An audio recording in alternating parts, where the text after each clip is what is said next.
الأمر بالمعروف والنهي عن المنكر الأمر بالمعروف والنهي عن المنكر দিয়েছেন এই সদুপদেশ আল্লাহর ওলিগণ দিয়েছেন এই সদুপদেশ আল্লাহর ওলিগণ আলহামদুলিল্লাহি রাব্বিল আলামিন ওয়াসসালাতু ওয়াসসালামু আলা সাইয়্যিদিল মুরসালিন আম্মা বা'দ ফাআউযু বিল্লাহি মিনাশ শাইতানির রাজীম বিসমিল্লাহির রহমানির রহিম আসসালাতু ওয়াসসালামু আলাইকা ইয়া রাসূলুল্লাহ ওয়া আলা আলিকা ওয়া আসহাবিকা ইয়া হাবিবাল্লাহ আসসালাতু ওয়াসসালামু আলাইকা ইয়া নবিয়াল্লাহ ওয়া আলা আলিকা ওয়া আসহাবিকা ইয়া নূরাল্লাহ। মাদানী চ্যানেলের দর্শকবৃন্দ, আমরা আবারও উপস্থিত হয়েছি মাদানী চ্যানেলের অনুষ্ঠান আল্লাহওয়ালাদের সদ উপদেশ। আসুন সর্বপ্রথম আমরা প্রিয় নবী সাল্লাল্লাহু তাআলা আলাইহি ওয়া আলিহি ওয়াসাল্লামের উপর দুরূদ শরীফ পাঠ করার ফজিলত শ্রবণ করি। প্রিয় নবী রাহমাতুল আলামিন হুজুর সাল্লাল্লাহু তাআলা আলাইহি ওয়া আলিহি ওয়াসাল্লাম ইরশাদ করেন, মান সাল্লা আলাইয়া মিআতান আসকানাহুল্লাহু ইয়াউমাল কিয়ামাতি মা'আশ শুহাদা। যে ব্যক্তি আমার উপর 100 বার দুরূদ শরীফ পাঠ করবে, আল্লাহ তাআলা কিয়ামতের দিন তাকে শহীদদের সাথে উঠাবেন। সল্লু আলাল হাবিব সাল্লাল্লাহু তাআলা আলা মুহাম্মদ সাল্লাল্লাহু তাআলা আলাইহি ওয়া আলিহি ওয়াসাল্লাম।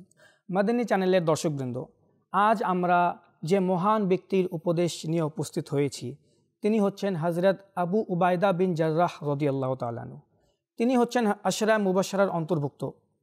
যেভাবে পূর্বের ন্যায় আমরা হযরত সাআদ বিন আবি ওয়াকাস রাদিয়াল্লাহু তাআলা আনহুর বাণী এবং উপদেশ নিয়ে আলোচনা করেছিলাম, ঠিক সেভাবেই হযরত আবু উবায়দা বিন জাররাহ রাদিয়াল্লাহু তাআলা আনহু তিনিও হচ্ছেন আশরা মুবাশশারার একজন অন্তর্ভুক্ত, যাকে প্রিয় নবী সাল্লাল্লাহু আলাইহি ওয়াসাল্লাম জান্নাতের সুসংবাদ দিয়েছেন। ইনশাআল্লাহ আযজা ওয়া জাল ইনির উপদেশকে নিয়ে আমরা আলোচনা করব এবং মদিনী ফুল শ্রবণ করব। আমাদের সাথে মোহাম্মদ রিয়াজ আত্তারি ভাই আছেন, তিনি ইনশাআল্লাহ আমাদেরকে সুন্দর সুন্দর মদিনী ফুল প্রতিবারের ন্যায় দিবেন। আসুন সর্বপ্রথম আমরা হযরত আবু উবায়দা বিন জাররাহ রাদিয়াল্লাহু তাআলা আনহুর উপদেশকে মনোযোগ সহকারে শ্রবণ করি।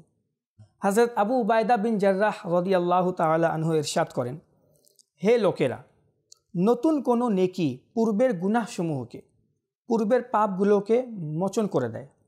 তোমাদের কারো অসৎ কর্ম দ্বারা যদি জমিন থেকে আসমান পর্যন্ত পরিপূর্ণ হয়ে যায়, অতঃপর সে যদি কোনো পুণ্য কাজ করে বা নেকি করে, তাহলে হইতে পারে সেই একটি পুণ্য বা নেকি তার সকল পাপের উপর প্রাধান্য বিস্তার করে তা নিশ্চিত করে দিবে। আসুন আমরা রিয়াজ ভাইয়ের কাছ থেকে এ সম্পর্কে মদিনী ফুল শ্রবণ করি। জি রিয়াজ ভাই। বিসমিল্লাহির রহমানির রহিম। হযরতে আবু উবায়দা বিন জাররাহ রাদিয়াল্লাহু তাআলা আনহু এর এই উক্তির কোরআনুল করিম সমর্থন করে। সুবহানাল্লাহ। কোরআনুল করিমের মধ্যেও আল্লাহ তাবারাক ওয়া তাআলা ইরশাদ করেছেন পারা 12 সূরা হুদ আয়াত নম্বর 114-তে, ইন্নাল হাসানাতি ইউযহিবনাস সাইয়্যাত। নিশ্চয় সৎ কাজগুলো নিশ্চিহ্ন করে দেয় অসৎ কাজগুলোকে। সুবহানাল্লাহ। এবং আল্লাহ তাবারাক ওয়া তাআলার দয়াতে সৎ কাজের উসিলায় তার অসৎ কাজগুলি মিটে যায়।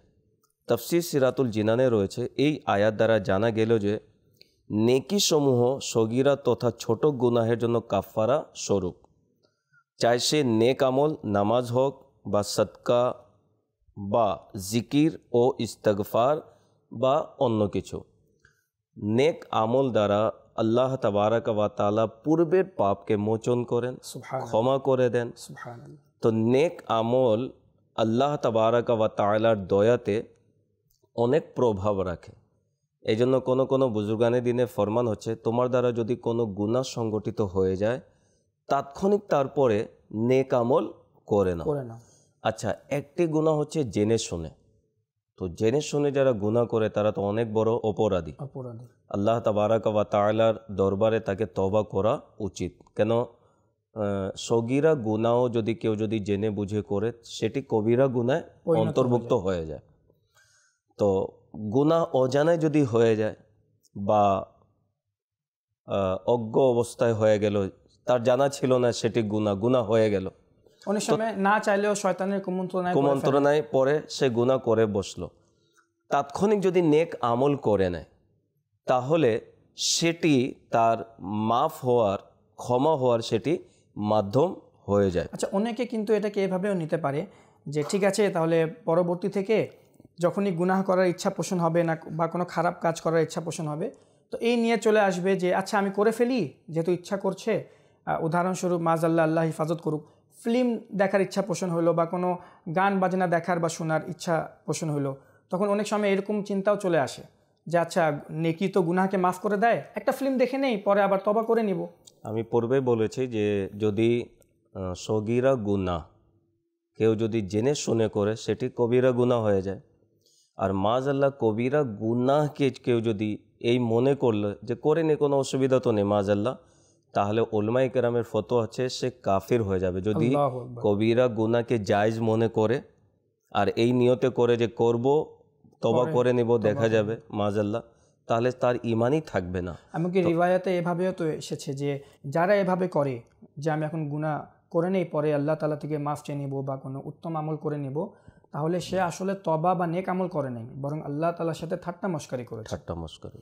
তাই আসলে আমাদেরকে এটা থেকে এই জন্য তওবার কারণে যেহেতু গুনাহ মাফ হয়ে যায়, তো তওবার যে শর্ত রয়েছে সেটি হচ্ছে রুজু ইলাল্লাহ। প্রথম শর্ত আল্লাহর দিকে প্রত্যাবর্তন করা। সুবহানাল্লাহ। দ্বিতীয় নম্বর হচ্ছে যে গুনাহ করে সেই গুনাহ সম্পর্কে তার অন্তরে ঘৃণা থাকা। তৃতীয় নম্বর শর্ত হচ্ছে সে গুনাহ, যে গুনাহ থেকে সে তওবা করেছে, আজীবন ওই গুনাহ থেকে বেঁচে থাকা, তাহলে তার তওবা কবুল হবে, যেহেতু শর্ত রয়েছে। আচ্ছা, তওবা করলে কোন কোন আমল দ্বারা গুনাহ মাফ হয়ে যায় সেই আমল সম্পর্কে আমাদের জানা জরুরি রয়েছে। মূল কথা তো বেরিয়ে আসছে, নেক আমল দ্বারা গুনাহ ক্ষমা হয়ে যায়। এমনকি হাদিসে মুবারাকার মধ্যেও কিন্তু এই কথা এসেছে, বিভিন্ন আমলের কথা।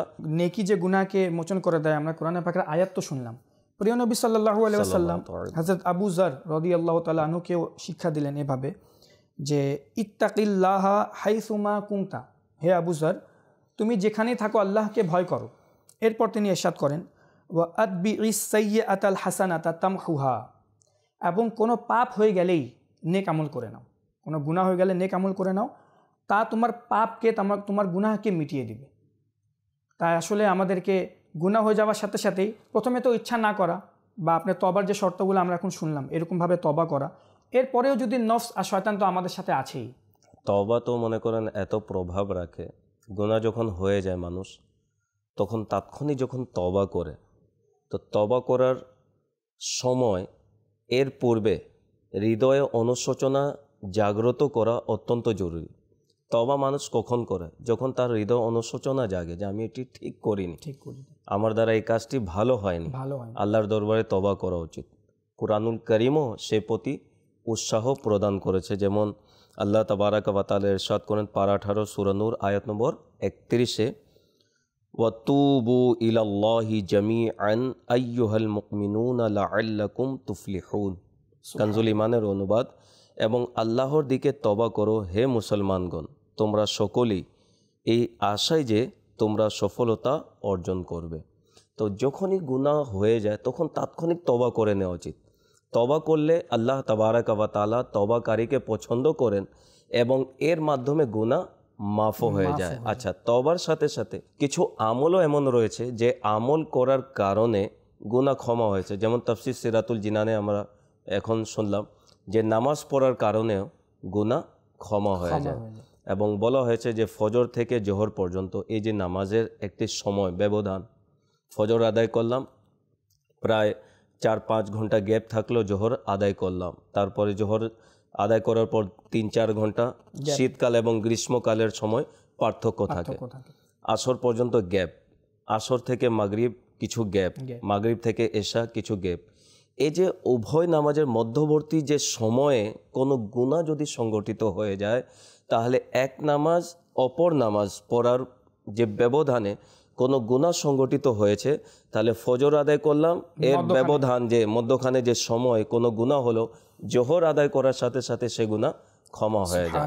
এত বড় ফজিলত। হ্যাঁ, জোহর আদায় করলাম, জোহরের পর যদি কোনো গুনাহ সংগঠিত হয়, আসর আদায় করার সাথে সাথে সে গুনাহ ক্ষমা হয়ে যায়, অর্থাৎ প্রত্যেক নামাজের পর। আচ্ছা, এটা তো হলো দৈনিক। সাপ্তাহিক রয়েছে এক শুক্রবার আর অন্য শুক্রবার নামাজ আদায় করা পরবর্তী শুক্রবার পর্যন্ত, এর মাঝে যদি কোনো গুনাহ সংগঠিত হয় তাহলে এক শুক্রবার পরও শুক্রবারের মধ্যবর্তী যে গুনাহ ওই জুমা আদায় করার কারণে আল্লাহ তাআলা সেটাকেও ক্ষমা করে দেন। সাপ্তাহিক, আচ্ছা বাৎসরিকও রয়েছে। এক রমজান থেকে আরেক রমজান পর্যন্ত যদি মাঝে কোনো গুনাহ হয়ে যায় তাহলে পরবর্তী রমজান এ রোজা রাখার কারণে আল্লাহ তাবারাকা ওয়া তাআলা ওই মধ্যবর্তী গুনাহকে আল্লাহ তাআলা ক্ষমা করে দেন। তো আল্লাহ তাবারাকা ওয়া তাআলা দেখুন কত বড় দয়ালু, গুনাহ ক্ষমা করার কেমন কেমন বাহানা রেখেছেন। প্রত্যেক ইবাদতের মধ্যেই গুনাহ ক্ষমা করার একটা মাধ্যম রেখে দিয়েছেন, যেমন নামাজ আর রোজা আপনি এখন বললেন, ঠিক সেভাবে কিন্তু হাদিসে মুবারাকাতে বুখারী শরীফে এসেছে যে রাসূলুল্লাহ সাল্লাল্লাহু আলাইহি ওয়াসাল্লাম ইরশাদ করেন, আল উমরাতু ইলাল উমরাতি কাফারাতুন লিমা বাইনাহুমা। এক উমরাহের পর আরেক উমরা উভয়ের মধ্যবর্তী সময়ের গুনাহের জন্য কাফারা। তো এই 5 ওয়াক্ত যে নামাজ রোজা যা ইসলামের মেরুদণ্ড, তো আবার হজ উমরা এসবের মাধ্যমে আল্লাহ তাআলা গুনাহের মাফ করে দেওয়ার একটা মাধ্যম রেখেছেন। হজ এবং উমরা, যারা মাদানী চ্যানেলের দর্শক রয়েছেন অনেকে হয়তো বা গরিব, এখন নবী পাক সাল্লাল্লাহু তাআলা আলাইহি ওয়াসাল্লাম যে রাহমাতুল্লিল আলামিন, মুমিনদের উপর যে তার একটি করুণা রয়েছে, দয়া রয়েছে, তার ফরমান দ্বারাও বোঝা যায়।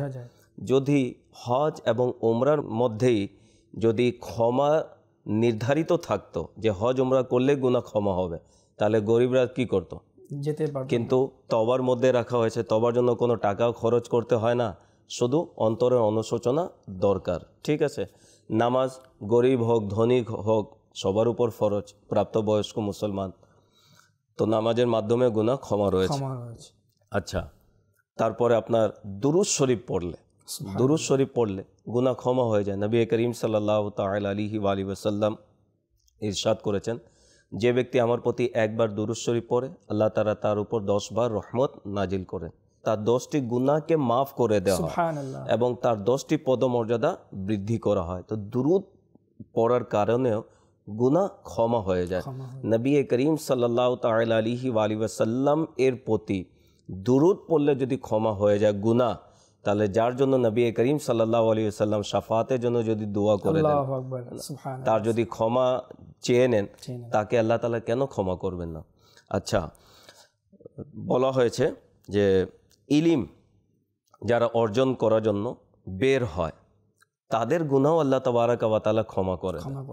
ইলম অন্বেষণ যারা করে তাদের জন্য তো সম্পূর্ণ মাখলুকই ক্ষমা প্রার্থনা দোয়া ক্ষমা প্রার্থনা করে এবং আল্লাহ তাবারাকা ওয়া তাআলা ইলম অন্বেষণকারীর জন্য জান্নাতের পথ আসান করে দেন। সুবহানাল্লাহ।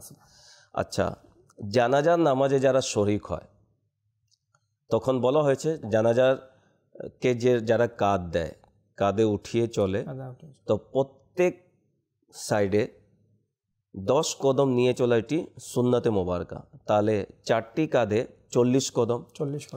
তো কিতাবে বর্ণিত আছে যারা জানাজাকে 40 কদম নিয়ে চলে তার 40টি কবিরা গুনাহ আল্লাহ তাআলা ক্ষমা করে দেন। অথচ কবিরা গুনার ব্যাপারে আসছে যে কবিরা গুনাহ ক্ষমা করানোর জন্য তওবা শর্ত রয়েছে, আল্লাহ তাআলার দরবারে তওবা করতে হবে। অথচ জানাজাকে কেউ যদি কাঁধে নেয় তাহলে আল্লাহ তাআলা তার 40টি কবিরা গুনাহকে ক্ষমা করে দেন। সগীরা গুনাহ কিন্তু ছোট ছোট উত্তম ইবাদত নেক আমল করলেও মাফ হয়ে যায়, কিন্তু কবিরা গুনাহ সহজে মাফ হয় না, তওবা করতে হবে আল্লাহ তাআলার দরবারে। আচ্ছা, কিছু কিছু ইবাদত এমন রয়েছে যার কারণে কবিরা গুনাহ ক্ষমা হয়ে যায়, কিন্তু তওবা শর্ত রয়েছে। আচ্ছা, ওই সকল গুনাহ যেটা মনে করেন বান্দার হকের সাথে রিলেটেড সম্পর্ক রাখে, তওবার সাথে সাথে সেটি আদায়ও করতে হবে, তখন তার গুনাহ তো ক্ষমা হয়ে যায়। কিন্তু হক যদি আদায় না করে তাহলে এখনও তার পাকড়াওয়ের কি পথ রয়েছে। তো জানাজাকে কাঁধ দেওয়া, আজকাল দেখা যায় আমরা এত অলস হয়ে গিয়েছি, যখন কোনো মহল্লায় কেউ ইন্তেকাল করে তখন দেখা যায় শুরু থেকে শেষ পর্যন্ত 4 জনই নিজের কাঁধে উঠিয়ে নিয়ে যায়। অনেকে ইবাদতই মনে করে না, অথচ জানাজাকে কাঁধ দেওয়া ইবাদত বলা হয়েছে। অলসতার শিকার হয়ে যায়, যেহেতু এর মধ্যে পুণ্য রয়েছে, নেকি রয়েছে, ভালো কাজও রয়েছে, উপকার রয়েছে, এখন শয়তান অলসতার চাদরে আমাদেরকে আবৃত করে রেখে দেয়, আর আমরা এই মহৎপূর্ণ কাজ থেকে নিজেকে বঞ্চিত রাখি। এরকম কিন্তু অনেক ছোট ছোট আমল কিন্তু রয়েছে যা আমরা মুসলমান হওয়া সত্ত্বেও জানি না, কিন্তু আল্লাহ তাআলা এর মধ্যে আমাদের ক্ষমা রেখেছে। যেমন যখন কোনো মুসলমান অপর মুসলমানের সাথে সাক্ষাৎ করে, এর মধ্যেও ক্ষমা প্রার্থনার একটি মাধ্যম রয়েছে। রাসূলুল্লাহ সাল্লাল্লাহু তাআলা আলাইহি ওয়াসাল্লাম ইরশাদ করেন, মা মিন মুসলিমাইনি ইয়ালতাকিয়ানি ফায়াতাসাফাহানি ইল্লা গুফিরা লাহুমা ক্বাবলা আন ইফতারিকা। অর্থাৎ সাক্ষাৎকালে দুইজন মুসলিম যখন মুসাফাহা করে, সাক্ষাৎ করে, তখন তারা পৃথক হওয়ার আগেই তাদেরকে আল্লাহ তাআলা ক্ষমা করে দেন। পৃথক হওয়ার আগে। অত মুসাফা করা এখানে তো ইবাদত হচ্ছে না। নামাজের মধ্যে তো রুকু সিজদা হয়, জানাজার মধ্যে তো একটা উঠাইতে হয়, একটু জানাজাকে ভর পোষণ করতে হয়, একটু কষ্ট হয়, যার কারণে একটা ফজিলত বুঝা আসে। কিন্তু মুসাফা করার মধ্যে কি ফজিলত? তো একটা মুসলমান আরেক মুসলমানের সাথে যখন দেখাও করবে, আল্লাহ তাআলার মাধ্যমে ক্ষমা করে দেন। কিতাবে আরেকটি ফজিলত আসছে, উভয় মুসলমান যদি যখন পরস্পরে মিলিত হয়, একে অপরকে সালাম করে এবং মুসাফা করে এবং নবী করিম সাল্লাল্লাহু আলাইহি ওয়াসাল্লামের প্রতি দুরূদ শরীফ পড়ে, তো উভয়ের হাত পৃথক হওয়ার পূর্বেই, পৃথক হওয়ার পর নয়, পূর্বেই আল্লাহ তাআলা উভয়ের গুনাহকে ক্ষমা করে দেন। আল্লাহু আকবার। তো কত সুন্দর এবং একটি সহজ পন্থা। আজকাল এটার মধ্যে অলসতা, আমরা শুধু সালামও করি না, আজকাল যা পরিস্থিতি, এত ব্যস্ত আমরা যে সালাম যে করব সেটারও সুযোগ নেই ভাই। জি জি। অথচ সালাম হয় মুখ দিয়ে না, সালাম একটি দোয়া, আসসালামু আলাইকুম ওয়া রাহমাতুল্লাহি ওয়া বারাকাতুহু। আপনি যেভাবে সালাম বলেছেন এভাবেও তো কেউ সালাম করে না। আমির আহলে সুন্নাত দামাত বরকাতুহুল্লাহ আলিয়াকে দেখেছি, মাশাআল্লাহ, হয়তো বা আপনি খেয়াল করেছেন কিনা, যখন আমির আহলে সুন্নাত আসেন, পূর্বে কেউ যদি বসে থাকে, তখন আমির আহলে সুন্নাতের আসার আর সালাম করার যে একটি ভঙ্গি, মাশাআল্লাহ, মানে সালাম শোনার সাথে সাথে মন একটি আনন্দে উৎফুল্লিত হয়ে যায়, আনন্দিত হয়ে যায় এত সুন্দরভাবে। আমরা 98-এ ভারতে ছিলাম, মাদানী কাফলাতে 3 দিনের ইজতেমা ছিল। তো আমির আহলে সুন্নাত দামাত বরকাতুহুল্লাহ আলিয়া আসছিলেন। তো প্রথম দিন অতিবাহিত হওয়ার পর সকালে তাহাজ্জুদের সময় আমরা ঘুমিয়েছিলাম মাঠে। তো আমাদেরকে ওঠানো হলো যে আমির আহলে সুন্নাত বাংলাদেশি ইসলামী ভাইদেরকে, বাংলা ভাষী ইসলামী ভাইদেরকে ডেকেছেন। আচ্ছা, গাড়িও পাঠিয়ে দিলেন। তো আমরা ওই সকালেই তাহাজ্জুদের সময় প্রস্তুতি নিয়ে গেলাম। তো যেখানে আমির আহলে সুন্নাত ছিলেন, তো আমরা দাঁড়িয়েছিলাম, 2 তলা ছিল বাসা। তো আমরা দাঁড়িয়ে অপেক্ষমান যে হয়তো বা ভিতরে ডাকা হবে বা আমির আহলে সুন্নাত আসবে। আমরা নিজেদের মধ্যেই মানে দাঁড়িয়ে কথাবার্তা বলতেছিলাম। 2য় তলা থেকেই আমির আহলে সুন্নাত প্রথমে আসসালামু আলাইকুম ওয়া রাহমাতুল্লাহি ওয়া বারাকাতুহু, যে আমির আহলে সুন্নাতের সালামের যে একটা ভঙ্গি, মাশাআল্লাহ। তো এই সবাই তাকিয়ে কি সালামের উত্তর দিল। মানে আমরা ঘুরলাম, এত আনন্দিত লাগলো যে পীর সাহেব হয়ে মুরিদদেরকে সালাম। কেন ইসলামের মধ্যে তো এটি আপনার পার্থক্য করে দেওয়া হয়নি যে মুরিদ পীরকে সালাম করবে তো পীর মুরিদকে সালাম করবে না, এরকম না। যে যাকে প্রথমে দেখবে সে তাকে সালাম করবে। এবং নবী করিম সাল্লাল্লাহু আলাইহি ওয়াসাল্লামের আদর্শ মোবারক, তিনি সব সময় মদিনাতুল মুনাওয়ারায় বাচ্চারা অপেক্ষমান থাকতো যে হুজুর সাল্লাল্লাহু আলাইহি ওয়াসাল্লাম আসলে আমরা প্রথমে সালাম করব। নবী করিম সাল্লাল্লাহু আলাইহি ওয়াসাল্লাম আসার মাত্রই তাদেরকে প্রথম সালাম করতেন, এটি সুন্নাতে মোবারকা। তো নবী করিম সাল্লাল্লাহু তাআলা আলাইহি ওয়াসাল্লাম এর এই সুন্নতকে আমাদেরকে আঁকড়িয়ে ধরা উচিত, যেহেতু এর মাধ্যমে আমাদের গুনাহ ক্ষমা হয়ে যায় এবং আল্লাহ তাবারাক ওয়া তাআলার রহমত আমরা পেয়ে থাকি। তো অলসতা প্রদর্শন নয়। তো আমার বলার যেটি উদ্দেশ্য ছিল সেটি হচ্ছে যে সালামও আমরা পরিপূর্ণ করি না। 2য় নম্বর হচ্ছে সালামকে বলা হয়েছে অর্ধেক সালাম, সালামের পর মুসাফাকে বলা হয়েছে এটি হচ্ছে পরিপূর্ণ সালাম। হ্যাঁ, কিন্তু বর্তমানে লকডাউন এবং স্বাস্থ্যবিধি মেনে চলতে হবে, তাই মুসাফা থেকে যতটুকু বিরত থাকলে ততই ভালো, যেহেতু এটি স্বাস্থ্যবিধি যা আমাদেরকে বলা হয়েছে আমাদের কল্যাণের জন্যই বলা হয়েছে। এটা আসলে আমাদেরকে এই ব্যাপারে সিরিয়াস সতর্ক থাকা অত্যন্ত জরুরি। আচ্ছা, বিপদ যদি চলে আসে তার দ্বারাও গুনাহ ক্ষমা হয়ে যায়। এখন অনেকে আশ্চর্যিত হবে, ভাই বিপদ আসলে তো আরো বিপদ, মানুষ বিপদে পতিত হয়, গুনাহ কিভাবে? জি হ্যাঁ, বিপদে যারা পতিত হয় তাদের গুনাহও ক্ষমা হয়ে যায়। যা নবী করিম সাল্লাল্লাহু তাআলা আলাইহি ওয়াসাল্লাম ইরশাদ করেন, মুমিন যে ধরনের বিপদেই আক্রান্ত হোক না কেন, এমনকি কাঁটাও যদি গেঁথে যায়, এর বিনিময়ে আল্লাহ তাআলা একটি নেকি লেখেন এবং একটি গুনাহ মাফ করে দেন। একটি নেকিও লেখা হয় এবং একটি গুনাহও মাফ হয়ে যায়। যদি পায়ে কাটাও গেঁথে যায় তার প্রতিদানও দেওয়া হয় এবং তার জন্য গুনার ক্ষমার সুসংবাদও রয়েছে। আচ্ছা, অনেক সময় আমরা অসুস্থ হয়ে যাই, জ্বর চলে আসে, তাই না? তো এই বিষয়ে ফজিলত বয়ান করা হয়েছে। যেমন নবী করিম সাল্লাল্লাহু তাআলা আলাইহি ওয়াসাল্লাম তিনি ইরশাদ করলেন, মুমিন যখন কোনো বিপদ বা কষ্টে পতিত হয় তখন আল্লাহ তাআলা এর বিনিময়ে তার গুনাহগুলো মাফ করে দেন, যেমন শীতকালে গাছের পাতা ঝরে পড়ে। এভাবে আল্লাহ তাবারাক ওয়া তাআলা জ্বরে যারা আক্রান্ত হয় তাদের গুনাহ এভাবে ঝরে পড়ে, যেভাবে শীতকালে গাছের পাতা ঝরে পড়ে। তো আমাদের অসুস্থতা সেটিও আমাদের কি কল্যাণ নিয়ে আসে, আমাদের মুসিবতে লিপ্ত হওয়া, পতিত হওয়া সেটিও আমাদের নাজাতের একটি মাধ্যম হয়ে যায়, গুনাহ মাফ হওয়ার মাধ্যম হয়ে যায়। বিদায় এজন্য বলা হয়েছে মুমিন সুখে থাকুক বা দুঃখে থাকুক, আল্লাহ তাবারাক ওয়া তাআলা কৃতজ্ঞতা সে সব সময় জ্ঞাপন করে। আচ্ছা, এইভাবে হাদিসে মুবারাকার মধ্যেও কিন্তু রয়েছে যে একটি যদি কোনো সাধারণ কোনো গুনাহ হয়ে যায় তাহলে বিশেষ একটি আমল আমাদের প্রিয় নবী সাল্লাল্লাহু তাআলা আলাইহি ওয়াসাল্লাম স্বয়ং নিজে ইরশাদ করে দিয়েছেন তোমরা কি করবে। প্রিয় নবী সাল্লাল্লাহু আলাইহি ওয়াসাল্লাম ইরশাদ করেন, মা মিন রাজুলিন ইউযনিবু যামবান ফায়াতাওয়াদ্দাউ ফায়ুহসিনুল ওয়ুদুআ ওয়া ইউসাল্লি রাকাআতাইন ফায়াস্তাগফিরুল্লাহ আযজা ওয়া জাল্লা ইল্লা গফিরা লাহু।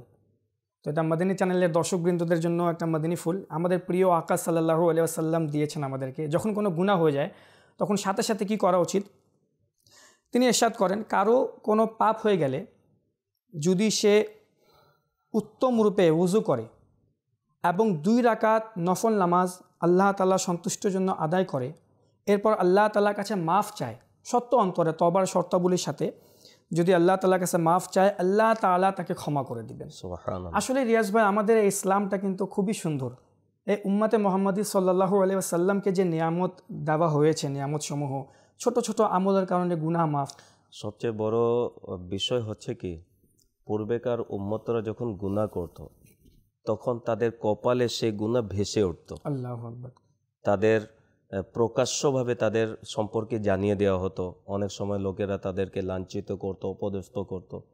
আজকে মনে করেন 2 জন বসে আছে, পরস্পরে কে গুনাহ করলো আরেকজনে জানে না। আচ্ছা, গুনাহ ক্ষমা করারও কত মাধ্যম রেখে দেওয়া হয়েছে, যে এই আমল করলে গুনাহ ক্ষমা হয়ে যায়, এই আমল করলে গুনাহ ক্ষমা হয়ে যায়। এখন প্রশ্ন হচ্ছে আমি কতটুক আমল করলাম। যে নামাজের কথা আপনি বলেছেন, আমির আহলে সুন্নাত দামাত বারকাতুহুল আলিয়া মাদানী ইনামাতের মাধ্যমে প্রতিদিন 2 রাকাত সালাতুত তওবা পড়ার প্রতি উৎসাহ প্রদান করেছেন। আমরা যেহেতু সারা দিন অতিবাহিত করি, ঘুম থেকে ওঠার পর তো আমরা দৈনিক নিজের যার যার কাজের মধ্যে আমরা থাকি, অনেক সময় গুনাহ সংগঠিত হয়ে যায়, গীবত হয়ে যায়, চুগলখড়ি হয়ে যায়, অনেক প্রকারের গুনাহ হয়ে যায় আমাদের দ্বারা। তো যদি আমরা নিজের মাইন্ড যদি বানাই না যে ঘুমানোর পূর্বে আল্লাহ তাআলার দরবারে তওবা করে আমি ঘুমাবো, হয়তোবা নিজের জীবনের শেষ নামাজ মনে করে যে আমার জীবনের হয়তোবা শেষ তওবা, তো আল্লাহ তাআলার দরবারে তওবা করে যদি ঘুমিয়ে যায়, ওই দিন যদি মৃত্যু চলে আসে তাহলে কি আল্লাহর দরবারে তওবা করে আমি ঘুমালাম। এটা কিন্তু ইমানের একটা অংশ। ইমানের গুনাহ করার পর মুমিনের ভিতরে একটা অনুশোচনা চলে আসে, একটা টেনশনও থাকবে যে কিভাবে আমি আল্লাহর কাছে, গুনাহ তো ভুল ক্রমে হয়ে গেছে, কিভাবে আমি মাফ চাবো। পূর্বেকার উম্মতের ব্যাপারে একটি ঘটনা রয়েছে যে আল্লাহ তাবারাক ওয়া তাআলা ইলহামের মাধ্যমে ওই নেককার বান্দা ছিল তাকে জানিয়ে দেয় যে তোমার হায়াত 1000 বছর। এটা আমরা জেনে রাখি যে নবী রাসূলদের উপর আল্লাহর পক্ষ থেকে যে কথা বা কালাম নাজিল হয় ওকে ওহী বলা হয়, আর আল্লাহর ওলি বা নেককার বান্দাদের উপর যে কথা নাজিল হয় তাকে ইলহাম বলা হয়। তো সে নেককার বান্দার উপর ইলহাম নাজিল হয় যে 1000 বছর তোমার হায়াত। তো সে চিন্তা করলো যেহেতু 1000 বছর আমার হায়াত রয়েছে, ঠিক আছে আমি 900 বছর গুনাহ করি, শেষের যে 100 বছর রয়েছে এই শেষের 100 বছরে আমি ইবাদত করে নিব, তওবা করে নিব, নেক আমল করে গুনাহকে মাফ করিয়ে নিব। সে 900 বছর গুনাহ করলো। 100 বছর যখন বাকি ছিল তখন সে চিন্তা করলো এখনও 100 বছর আছে, আমি 90 বছর আরও গুনাহ করে ফেলি, শেষের 10 বছর আমি মাফ চেয়ে নেব আল্লাহ তাআলার কাছে, কোনো নেক আমল করে নেব। সে 90 বছরও পার করে দিল। এখন সে চিন্তা করলো আরও 10 বছর বাকি আছে, আমি আরও 9 বছর গুনাহ করে ফেলি, 1 বছর আমি নেক আমল করে নেব। এইভাবে করে 9 বছর অতিক্রম করলো। এরপরও শয়তান তাকে কুমন্ত্রণা দিল আরও 9 মাস আছে, আমি আরও 9 মাস গুনাহ করে ফেলি, কোনো নেক আমল করেই ফেলবো। এই যে বিলম্ব সে করতে লাগলো, শেষ পর্যন্ত সে চিন্তা করলো আরও একদিন আছে, আমি আরও 23 ঘন্টা গুনাহ করে ফেলি, আর শেষ পর্যন্ত তার তওবা নসিবই হইল না। আর 1000 বছরের গুনাহ নিয়ে এত হায়াত পাওয়ার পরও সে পৃথিবী থেকে এই জন্য বলা হয়েছে তওবা করতে দেরি করতে নেই, তওবা তাৎক্ষণিক করা উচিত, তওবা হোক বা কোনো নেক আমল হোক। হ্যাঁ, যেমন বলা হয়েছে সিদ্দিক আকবর রাদিয়াল্লাহু তাআলা আনহু এর একটি উক্তি রয়েছে, ফরমান রয়েছে, কোনো ছোট গুনাহকে ছোট মনে করে করা উচিত নয়। হয়তোবা সে ছোট গুনার মধ্যেই আল্লাহ তাআলার অসন্তুষ্টি রয়েছে, এবং কোনো ছোট আমলকে ছোট মনে করে দিয়ে ছেড়ে দেওয়া উচিত নয়, হয়তোবা ওই ছোট নেকির মধ্যে আল্লাহর সন্তুষ্টি নিহিত রয়েছে।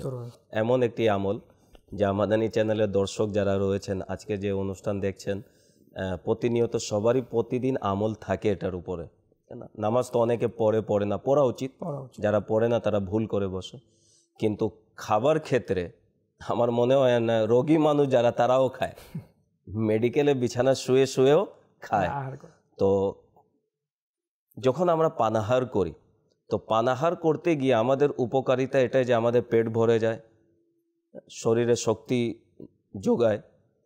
তো পানাহার করার পরও গুনাহ ক্ষমা করার ফরমান এসেছে। নবী করিম সাল্লাল্লাহু তাআলা আলাইহি ওয়া সাল্লাম ইরশাদ করেন, মান আকালা তাআমান ফাকাল আলহামদুলিল্লাহিল্লাযী আতআমানি হাযা ওয়া রাযাকানিহি মিন গায়রি হাওলিম মিন্নি ওয়ালা কুওয়া গুফিরা লাহু মা তাকাদ্দামা মিন যামবিহি। সুবহানাল্লাহ। ইরশাদ হচ্ছে, সকল প্রশংসা আল্লাহর, যিনি কোনো প্রকার কষ্ট মেহনত ছাড়া আমাকে এই খাবার খাওয়ালেন, অর্থাৎ রিজিক দান করলেন। আল্লাহ তার পূর্ববর্তী সকল গুনাহ ক্ষমা করে দিবেন, শুধু আহার করার কারণে, আল্লাহ তাআলার কৃতজ্ঞতা জ্ঞাপন করার কারণে। তো আমরা যদি প্রতিনিয়ত খাওয়ার পর আল্লাহর শুকরিয়া যদি আদায় করি এবং বলি, মাওলা তোমার শুকরিয়া, তুমি আমাকে রিজিক দান করেছো, আমার গুনাহকে মাফ করে দাও। আরবি ভাষায় যদি এই দোয়া মুখস্থ আমরা করে নিই আর প্রতিনিয়ত যদি পাঠ করি, ইনশাআল্লাহ আশা রাখি আল্লাহ তাআলা আমাদের গুনাহকে ক্ষমা করবে। আল্লাহ তাআলা আমরা যা শুনলাম যে গুনাহ হয়ে যাওয়ার পর এই গুনাহকে মোচন করার জন্য, মাফ করার জন্য নেক আমল করা, আল্লাহ তাআলা আমাদের তৌফিক দান করুক। মাদানী চ্যানেলের দর্শকবৃন্দ, সময় একেবারে শেষের দিকে। আজ আমরা যে আলোচ্য বাণীটি, যে মহত্বপূর্ণ বাণীটি নিয়ে আমরা আলোচনা করেছি, শেষবারের ন্যায় আমরা আরেকবার শ্রবণ করি এবং নিজের অন্তরে তা গেঁথে নিই। যে হযরত আবু উবায়দা বিন জাররাহ রাদিয়াল্লাহু তাআলা আনহু ইরশাদ করেন, হে লোকেরা, নতুন কোনো নেকি পূর্বের পাপগুলোকে মোচন করে।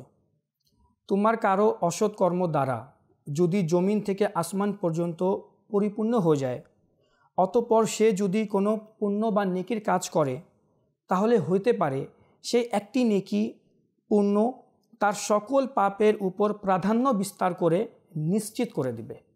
মাদানী চ্যানেলের দর্শকবৃন্দ, আসুন না আমরাও নিয়ত করি, ইনশাআল্লাহ আজ্জা ওয়া জাল যা শ্রবণ করলাম, যে মদিনী ফুল আমরা শুনেছি, এর উপর আমরা নিজেরাও আমল করব, অপর ইসলামী ভাইয়ের নিকট তা পৌঁছিয়ে দেব। আজ এখানে শেষ করছি। আগামী পর্বতে, আগামী অনুষ্ঠানে নতুন বাণী নিয়ে ইনশাআল্লাহ আজ্জা ওয়া জাল উপস্থিত হব। ভালো থাকুন, সুস্থ থাকুন, মাদানী চ্যানেল দেখতে থাকুন। সল্লু আলাল হাবিব সাল্লাল্লাহু তাআলা আলা মুহাম্মদ সাল্লাল্লাহু আলাইহি ওয়াসাল্লাম। الأمر بالمعروف والنهي عن المنكر، الأمر بالمعروف والنهي عن المنكر। দিয়েছেন এই সদুপদেশ আল্লাহর ওলিগণ, দিয়েছেন এই সদুপদেশ আল্লাহর ওলিগণ।